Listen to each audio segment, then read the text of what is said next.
dans les 2 premières semaines de là, j'ai fait de mémoire 7 clauses, donc ça représente presque 4 000 € en termes de commission. En 9 jours, tu avais généré 39 600 euros. Donc, tu avais du coup généré 3 960 euros de commission en travaillant, en étant marié et au final, bah, depuis chez toi.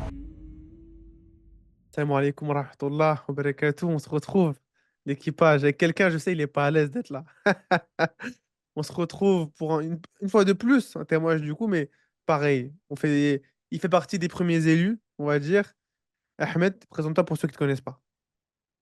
Alors, je m'appelle Ahmed, j'ai 29 ans. Alhamdoulilah. Euh, Qu'est-ce que je peux te dire? Je connais le closing depuis, allez, 6 mois, un peu plus. T'étais dans quoi Depuis... avant? Même ton parcours un Ah peu ouais, de vie. mon métier. Mon métier. Bah là, je travaille dans le bâtiment. Moi, de base, j'étais conducteur travaux, donc je gérais des chantiers. Et là, je suis toujours dans le bâtiment, mais je travaille en tant qu'acheteur. Acheteur travaux. Et là, je suis dans les bureaux, on va dire, depuis 2 ans environ. Et comment monsieur Ahmed a atterri dans le closing? Comment monsieur Big Mac il arrive dedans? Bah, pour te dire, en décembre 2023, je savais même pas ce que c'était que le closing après. J'en ai même pas entendu parler. Et c'est un ami proche qui m'en a parlé, que tu connais, qui s'appelle Younes, et qui s'était déjà lancé dedans. Donc, il m'en a parlé un petit peu, et sur le concept, ça m'intéressait. Mais j'avais cette barrière mentale de me dire, oui, mais est-ce que c'est vraiment réel de pouvoir générer des revenus en ligne, de se faire des sous à partir de son ordi? Et tout le monde, consciemment, inconsciemment, il a cette barrière mentale de se dire, mais en fait, c'est pas vrai, ou c'est des promesses en l'air, etc. Mais là, en l'occurrence, le frère Younes, lui, il s'était déjà lancé, il avait déjà généré des revenus en ligne. Et du coup, quand c'est quelqu'un qui est proche de toi, c'est un ami proche en l'occurrence, ça n'a pas le même effet sur toi.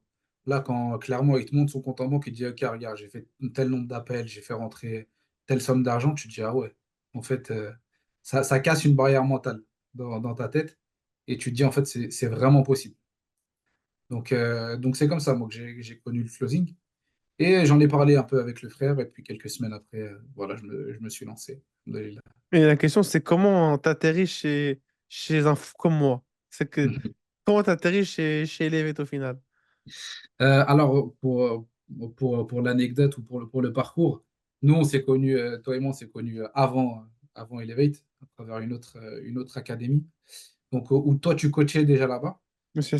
Et justement, tu as pu voir, on a fait quelques roleplay, etc. Tu m'avais beaucoup encouragé à l'époque où je me lançais au tout départ, où tu voyais peut-être un potentiel à l'époque que moi, je voyais pas, et que très honnêtement, j'ai du mal à voir, même si je le vois un peu plus. Et bah, on s'est connus, du coup, toi et moi, comme ça. Et puis, il y a un moment où j'ai fait la transition, je me suis dit, faut passer aux choses sérieuses, faut réellement investir de son temps et de son argent. Et puis, ça y est, j'ai sauté le pas. J'ai atterri chez les fous. Et avec quelle crainte t'es arrivé? Avec quelle crainte t'avais dans tes valises en fait avant de démarrer vraiment, même si parce que on peut voir les autres, mais les autres c'est pas nous. C'est-à-dire que même ton meilleur pote, même ta femme a fait de l'argent, t'es pas sûr que c'est possible, Ah, tu vois? ouais. Quelle, avec quelle peur t'es arrivé? La crainte principale, c'est de me dire, je vais pas y arriver en vrai. Est-ce que c'est réellement fait pour moi? Est-ce que je vais réellement pouvoir constituer un revenu grâce à cette activité, comme on peut le faire d'autres? Donc, c'est la première crainte.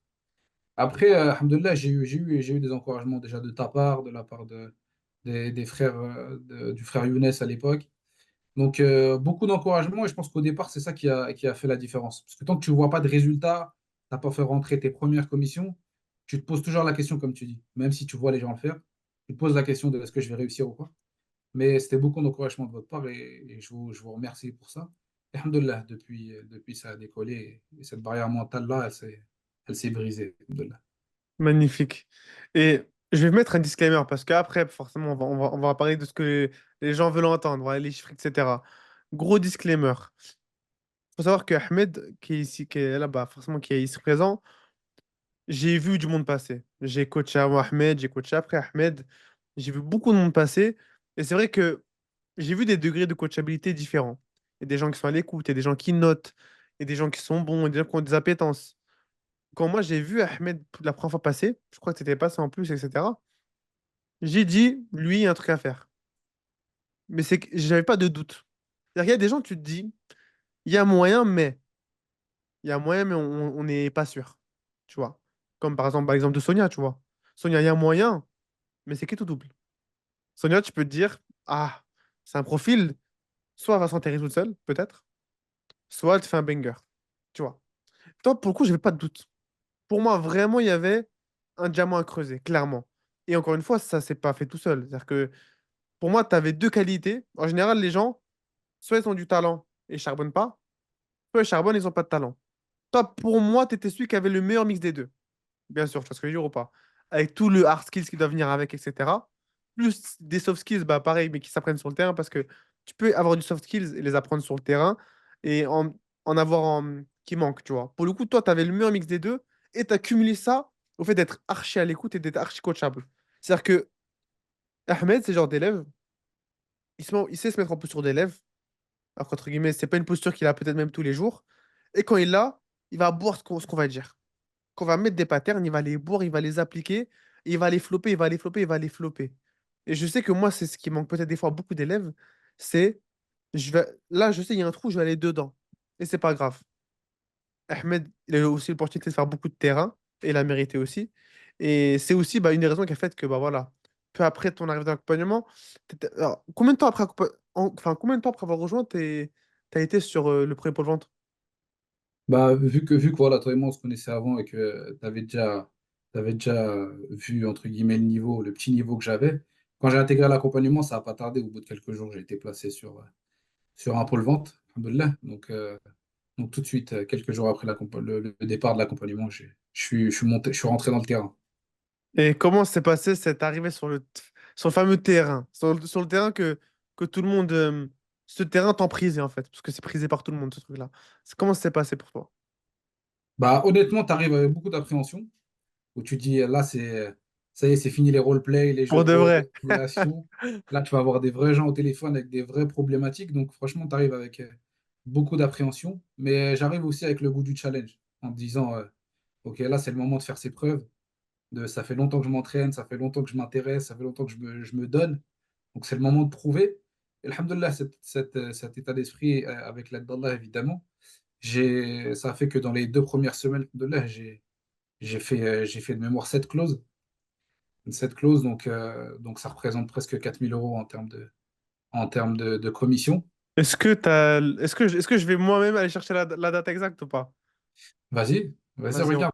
De mémoire, c'était 3 900 quelque chose. Alors, j'ai la data du coup, en 9 jours, tu avais généré 39 600 euros.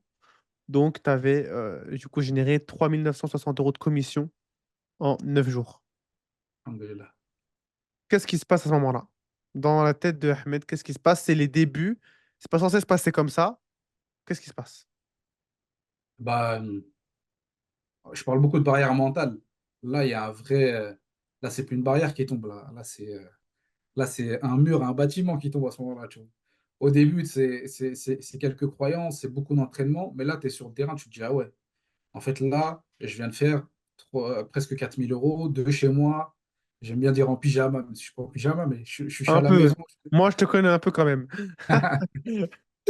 Mais voilà, tu es posé chez toi, tu génères des calls et tu arrives à faire cette somme-là, tu vois, en 2 semaines. Donc là, en fait, c'est vraiment le point de départ de, OK, maintenant, il y a un vrai truc à faire, il y a une vraie carrière à construire, un vrai projet entrepreneurial à mener à terme.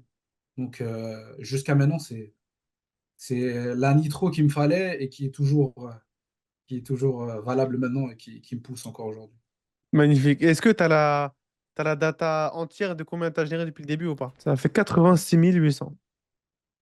Donc, autrement Alhamdoulilah. dit, depuis tout ce temps, avec, je précise, je pense, cumuler des belles semaines de trous. Parce que voilà, tu as eu des événements personnels, etc., qui font que tu n'étais pas full-time. Donc, je précise, tu as fait aujourd'hui 8600, approximativement 8680 euros commission en n'étant pas full-time, en travaillant, en étant marié, enfin, tout ça. Et au final, bah, depuis chez toi. Alhamdoulilah. Et contrairement à toi, enfin, contrairement à moi, est-ce que toi, tu prends tous les calls depuis chez toi? Est-ce que je prends tous les calls depuis chez moi? Non, ça dépend de l'endroit où je suis, en vrai. Ça dépend de l'endroit où je suis. Parce que si tu as fait tout, tu peux dire, moi, j'ai fait ça depuis chez moi. Ah, bah ouais, ça dépend de l'endroit où je suis, mais j'ai pris des calls même ailleurs. Ok. Et aujourd'hui, toi, concrètement, là, tu aurais quoi à dire à quelqu'un qui aurait peur de se lancer? Quelqu'un peut-être même qui est dans ton cas, dans le salariat, un frère et une sœur, qu'est-ce que tu aurais à dire? Bah, en fait, le déclic qu'il faut avoir, c'est se dire, c'est bien beau de vouloir entreprendre et de se dire, OK, je veux changer les choses, pardon, il y a des choses avec lesquelles je suis pas satisfait dans ma vie au quotidien. Mais la question qu'il faut se poser, c'est qu'est-ce que je fais pour que ça change? Et qu'est-ce que je mets en place?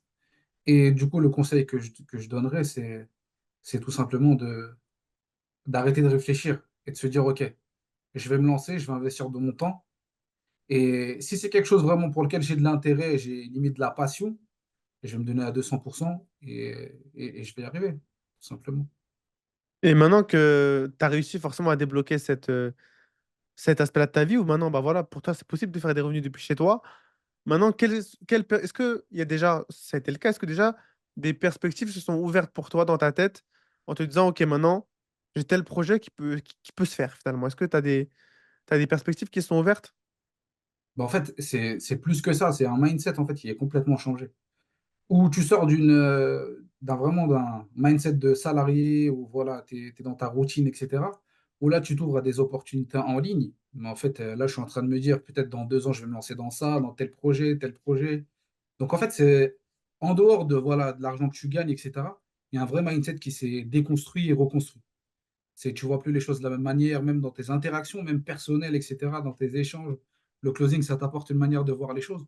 Donc, c'est un chamboulement de mindset. C'est plus que de simples opportunités ou quoi. C'est vraiment une autre configuration mentale, on va dire. Tu dirais que ça a changé ta manière de vivre les événements perso, le closing? Ouais, ouais, je pense que oui. C'est un Même exemple. dans l'écoute active, en fait. Dans l'écoute active, forcément, c'est une des qualités requises en tant que closer. Donc, ouais, dans l'écoute active, dans la manière d'apporter des solutions, quand je dis des solutions de manière générale, dans les gens qui peuvent se confier à toi, etc., ouais, dans les interactions, on va dire, ça apporte beaucoup. Et j'ai beaucoup de retours aujourd'hui même dans le cadre perso, hein, sur le fait que j'ai une bonne écoute, que peut-être je peux être de bons conseils d'une certaine manière. Donc, ouais, c'est un impact fort sur les interactions perso. Magnifique. Et c'est maintenant, du coup, on va toucher à la fin, mais c'est quoi les objectifs maintenant de Monsieur Ahmed? C'est quoi là les prochaines perspectives? Parce que maintenant, tu as ce pourquoi, ok, maintenant c'est bon, là je sais faire d'argent, Bitnil, etc. Maintenant, ok, c'est quoi les prochains escaliers pour toi là? C'est quoi en vrai, c'est les prochaines marches, clairement. Les prochaines marches aujourd'hui, c'est tout simplement déjà de pouvoir de continuer à performer, de m'améliorer de jour en jour, de semaine en semaine, de mois en mois. Et puis, pourquoi pas, après des années d'expérience, même pouvoir transmettre ce que j'ai appris. Parce que aujourd'hui, le closing, c'est plus que voilà, une activité que tu fais à côté. Moi, c'est un vrai. Tu sais, je suis un peu obsédé par ça. Tu vois ce que je veux dire? C'est un peu une obsession dans le sens où c'est un truc qui m'intéresse de fou. Et le temps que j'y passe, je le vois pas du tout comme tu sais, une corvée ou un temps que je dois Ouais, consacrer à une c'est entreprise. relou, ouais, ouais. C'est vraiment un temps où je prends du plaisir à y passer du temps, justement. Donc voilà, transmettre cette envie-là, cette passion que j'ai. Et voilà, tout simplement. Et tes mêmes objectifs, du coup, avec, ok, si ça se débloque, objectif perso, est-ce que tu as des choses à accomplir, tu as des choses à faire avec tout ça, ce serait quoi? Euh, honnêtement, je pense que à terme, À part le jet privé, le yacht, tu vois, juste ça, ça on sait déjà. Mais après, bientôt, je l'achète bientôt là. Je suis en train de regarder. Non, honnêtement, je pense que peut-être dans quelques années, les objectifs, ce serait peut-être de faire la Hijra. Et j'y pense de plus en plus sérieusement maintenant que je sais que l'opportunité en ligne est atteignable. Donc, il y a cet objectif-là. Et puis, d'être à 100% entrepreneur. Là, je suis encore entre les deux. Mais le but, c'est tout simplement de pouvoir en vivre et être à 100% sur ça, tu vois. magnifique. Ben, écoute, je te remercie. Merci Ahmed pour le temps que tu nous as donné, que tu nous accordes aujourd'hui. Pour une fois, le... pour une fois, même souvent, l'honneur est pour moi, pour le coup. Avec Ça fait plaisir. plaisir. Est-ce que tu aurais un mot de la fin à toucher peut-être au petit frère finalement? Parce que bah, aujourd'hui, bah, je pense que beaucoup de personnes qui vont regarder la vidéo sont même sûrement plus jeunes que toi. Un message aux petits frères, aux petites sœurs qui, voilà, ils voient tout. On voit de tout sur les réseaux. On voit à gauche, on voit. En fait, on voit du rose, du vert, du bleu. Qu'est-ce que tu aurais à leur dire finalement à ces personnes-là? Bah, c'est intéressant que tu emploies le terme petit frère, parce que moi, ce que je dis toujours aux plus jeunes que moi, même si je ne suis pas un ancien, je ne vais pas faire le vieux, mais en vrai, tous ceux qui ont cette conscience-là entrepreneuriale, qui ont cette idée d'entreprendre et qui sont encore jeunes, moi, le conseil que je peux te donner, c'est de se lancer le plus tôt possible, en fait. Parce que plus le temps passe, plus forcément tu as des contraintes. Tu vois, je suis aujourd'hui, alhamdoulilah, je suis marié. Demain, tu peux avoir des enfants, tu as encore d'autres contraintes. Donc, plus tu le fais jeune, plus aujourd'hui les opportunités, elles seront atteignables, tu auras du temps à consacrer, etc. Donc, je conseillerais de le faire au plus tôt. Ok, ouais, sauf quand t'es papa à 22 ans, quoi. Après, ça, c'est un autre débat, tu vois. Effectivement. Magnifique. Ben écoute, je te remercie. Qu'Allah te préserve, qu'Allah rajoute. Tout le monde là, dites tous Salam Barik derrière votre écran, sinon ça va venir vous attraper chez vous là. Et voilà. En tout cas, je te remercie Ahmed et du coup, bah, on se retrouve tous. À très vite. Si vous avez des questions, n'hésitez pas. Commentaires. On se dit à la prochaine. Salam alaikum. Comme ça, là.